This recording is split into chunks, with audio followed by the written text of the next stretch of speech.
Good afternoon, and thank you for joining us for another episode of Connecting the Dots. Today we'll discuss grid decentralization, a pathway to unlocking renewable energy potential in Nigeria. I'm joined by Dr. Damola Omole, Director of Global Utility Innovation at GEAPP. Damola, welcome. Thank you for having me. Given the issues in the power sector, it's clear that we need to look at other pathways to energy reliability and energy supply in the country. Half the country does not have access to the national grid, and the ones that do are undersupplied. And also there's issues with billing and also a number of issues around energy theft as well. So really wanted to get your perspective on how do you perceive the current state of the Nigerian energy sector and its reliance in the centralized power generation. I think the sector has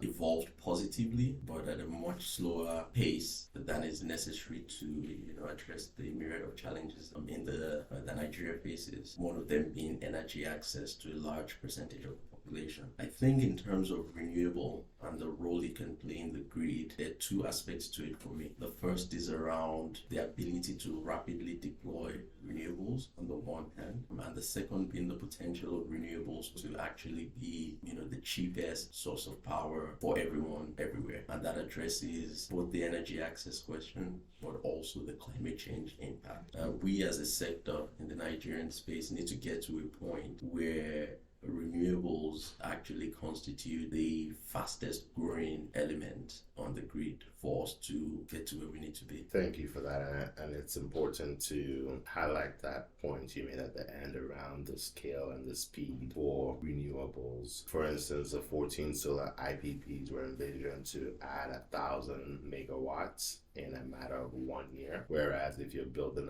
a gas-powered plant or a hydro plant, these take 5 to 7 years, if not a decade to do so. That's why you're completely correct that if we want to grow at the rate that we have to grow given our population increase, it's very important that we look at renewables. The interesting thing about the makeup of the power sector in Nigeria is most of the power generation sources are in the south, and the demand is also in the south, at least most of it. But there's a bit of demand obviously in the north, and that leads me to the question around grid decentralization. How can we get that to work in Nigeria? I know that it would make sense to get more generation closer to where it's being used. Is that something that can happen quickly, or how would you advise that takes place? The advantage of decentralized grid or decentralized generation sources is that it can happen quickly. We don't have to worry so much about issues of transmitting large volumes of power over long distances, which then introduces a lot of points of failure. And it's just more expensive because you have power losses and you have to deploy a huge transmission infrastructure. And in addition to that, the entire world really is moving towards a decentralized grid model for some of the advantages I've just mentioned. So it is very possible. And then given Nigeria's power sort of dynamic or structure, as you've described it, lots of generation in one part of the south fueled by gas, there is certainly a huge opportunity to deploy renewables to supply loads in the north, but also help the grid overall dispatch more power you have in the south to nearer locations in the south. So decentralization for me is absolutely the way to go, but it happens in parallel with the strengthening of the grid and making the grid more resilient. The decentralization just helps you get there faster. So I think it's certainly something that will be a huge positive for Nigeria when we start to look at that as one way to solve a massive problem. Interesting. Just to piggyback on that question, there's conversations around renewable energy not being able to be baseload power, given that one of our requirements in order to grow this economy that's been stagnant over the past few years is manufacturing and industrialization. If you're proposing renewables as a pathway to doing that, what's the solution around the baseload power issues for renewables? I think so. There are a number of options to go with. Nigeria does have a fairly significant hydro component now, but that becomes less and less as the total generation of the grid begins to grow. The growth of the hydro component is limited just because of the water resource element. However, renewables can form part of the base load, especially if you pair it with energy storage. Hydro is a form of energy storage, but you also have energy storage systems that allow you to sort of quickly dispatch power. So the advantage of rotating engines is the inertia that it has, and when you have momentary and minor interruptions, it's able to carry through that sort of that deep power. Traditionally, renewables have been looked at as not being able to do that, but when you pair it with storage, that storage then smoothens out that impact. And as we know, storage itself, as battery energy storage systems, for example, other storage technologies are becoming cheaper, and the trajectory is that they will continue to become cheaper. So without sort of going into the true cost of fossil generation, which, we shouldn't look at it just as, okay, it's supporting the grid now, that therefore it's better. We know there are other consequences and costs, both to the economy, but also to the environment, which when you begin to put a value to that, it then, the energy storage systems can begin to make sense. I'll just make one quick point on the nature of the Nigerian energy system. A lot of our on-grid plants are actually peaker plants, in the sense that they're open cycle, and the idea is not to run an open cycle plant as a baseload plant, but that's essentially what we have today. So we don't already have an ideal scenario, and therefore when we're thinking about renewables, we should be thinking about it in terms of what role can it play, particularly when it's sited close to the end user, the manufacturer. You don't have that huge need to support the inertia in the grid. Interesting. So I know that some of your work has involved batteries on the utility scale. Given what you just said, could we hear a little bit more about that, or is it top secret? No. Let's hope nothing in that. I mean, we need as much advocacy and understanding of the technology as you just mentioned. A lot of people tend to view renewables through the lens of where it was 10 to 15 years ago, and there's been a lot of development in the sector. One, the technology of batteries is evolving. So now, today, lithium ion is the most dominant form of dominant technology.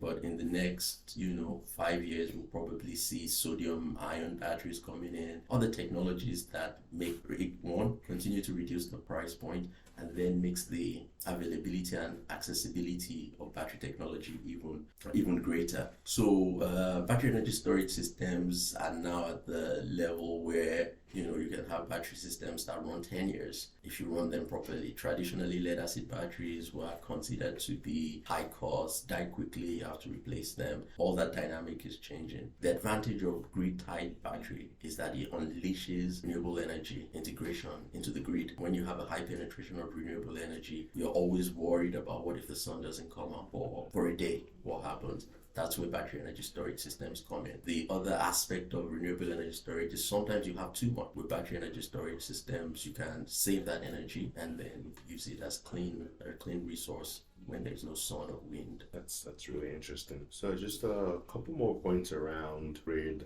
decentralization. When we think about that, we now look at it from a point of view of who, how, what, and where, right? So which organizations should be responsible for it? Should these organizations be private or public sector driven? And what are some of the challenges that inhibit grid decentralization from happening? And just the how will this process actually take place? Okay. So first of all, I think the power sector is a value chain. We have to look at it through the lens of a value chain. So grid decentralization needs to happen with the participation of all players. So the government and the regulators are responsible for ensuring that the right policies are in place, the right incentives, and sort of the right costing of the consequences of fossil generation. In terms of should it be private sector led or public sector driven, I think there's a role for both players. On the one hand, sometimes you need the public sector, that's the government, regulators, and other public institutions to help create the market that allow the private sector to come in and invest. But eventually, after that sort of a nascent stage, the private sector, once the business models are established, once the proof points are there, the private sector, really will then sort of drive it. So initially, the government has a huge role to play. The regulator has a huge role to play. Development institutions have a huge role to play to essentially help make the market, and then subsequently the private sector. But you have to carry everybody along, so it's not sequential. It's working in parallel, hand in hand. Some of the challenges go beyond power sector specific. As with power generally in Nigeria, we know capex for power is high. We know it's usually denominated in foreign currency, and we know revenues from selling power usually in local currency. So you always have that sort of forex exposure. The second thing is the cost of finance is just high. Some of it links to the forex, but just other links to country risk and other things like that. So ultimately, I think the challenges are sort of macro outside the power sector, but within the power sector itself, you have things like adequacy of technical capacity. So some of these things require quite a bit of engineering, quite a bit of technical know-how for what the country needs. In terms of what is being done now, I think there's a strong or very good understanding in the sector, and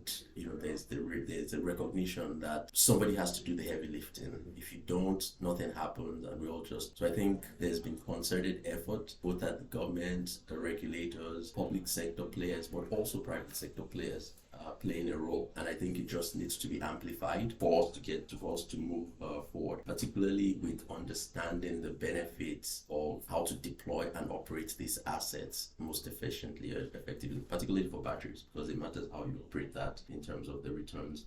Excellent. So just as a way to wrap up the conversation, over the past few months or weeks rather, Nigeria has gone a different direction in a new Electricity Act and the constitutional amendment. These two acts by the government has kind of changed the policy and also how the sector is regulated. It's given states the ability to generate, distribute, transmit, and also regulate their markets. For grid decentralization, this is a win because this then guides that process, because now grids can now start forming organically in these areas. What else needs to be in place from that standpoint, from a policy and a regulatory standpoint, to be able to really drive this forward? Because if you need power in Sokoto and they're making policies in Abuja, it might not be very useful for you. So are there specific things on the local level that these various states can be doing, or should we kind of leave these at the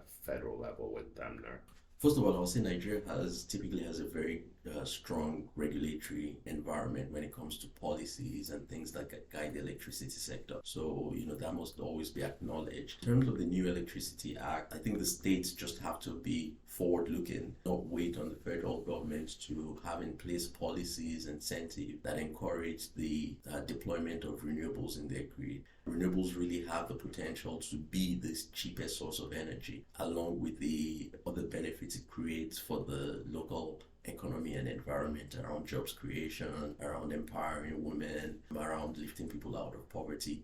So the states have to, my view is that states have to look at the ability to generate energy from renewable sources, not just as an opportunity to do so for its own sake, but as a way to create economic opportunities, lift its people out of poverty. So when these policies are being looked at, the productive use side of energy should be sort of at the next level and be thought of as integral to how you actually deploy these resources when you're thinking about your IRP, your integrated resource planning, other specific local energy policies. You should always consider the end use of it. So just last question. So to mark success in the decentralized space, what does that look like in 5 years for Nigeria? Tough question, right? 10 years ago at Decentralization, I think we were supposed to have maybe like 10,000 megawatts by 2015. And so it's really very difficult to sort of predict, but we have to have lofty goals because of what we're trying to achieve. There's real people, real lives behind. For every number you see on a piece of paper that says 50% energy access, there's 40-50% of the population population that don't have that access. So I think we always have to bring it back to the people. So in 5 years, rather than put a number in terms of megawatts or gigawatts on the grid, I would like to think more of it in terms of the number of lives impacted. So if we've gone from 55% potty energy access to 70% of steady, useful, affordable electricity, mainly through renewables and decentralized sources, I would say we're on the path to success. And I think that really wraps up the conversation, because sometimes we look at it and say, oh, 4,000 megawatts, those are just numbers. But when you break that down with 200 million people, you realize that this is not doing anything for anyone. So given it from a numbers point of view is tricky, but from a lives point of view is an important one, because we want universal access, and any pathway that gets us there, we're all ready to join. Thank you, Damola, for coming in, and it's good to speak to you, and hopefully we'll hear more about the battery work that the GEAPP organization is doing in, I guess it's global, right? Globally, but in Nigeria as well. So thank you, Emeka, and thank you, Next Year, for having me. It's a pleasure to have this conversation. I'm looking forward to it. Excellent. Thank you.